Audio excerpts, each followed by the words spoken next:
So over here you can see that I got a bunch of footages and I am in the color page, and you can see that the footages that I have has a certain color to it.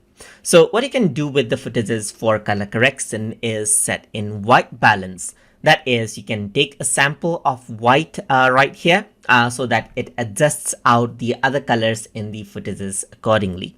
So to do that, I'm going to go around over here onto the color wheels, and here you can see that white balance is an option. So once I click on this, I can bring this sampler out right here, and I can click on the place which I think is white. So this is the white right here. So if I were to click on it, then the change happens. So the footage that you see right here is already color balanced, so you don't really see much difference. But if I were to go around and click right here and choose something else like a green color, then it'll take that out as the white balance, and then you can see that everything becomes blue. But if you have this again, you can go around, click on this, click on somewhere that is gray or white right here, and then it adjusts out the footage accordingly.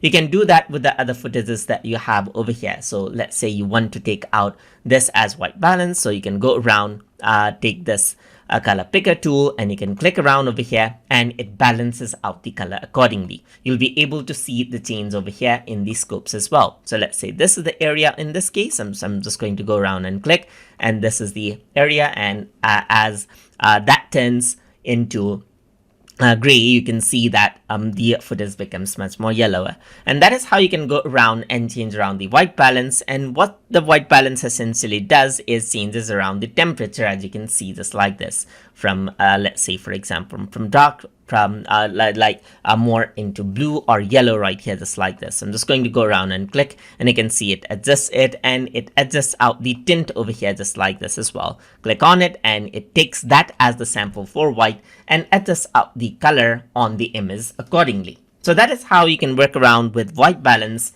inside of Davinci Resolve. So I hope you guys learned something as always. And as always, please like, comment, share, and subscribe.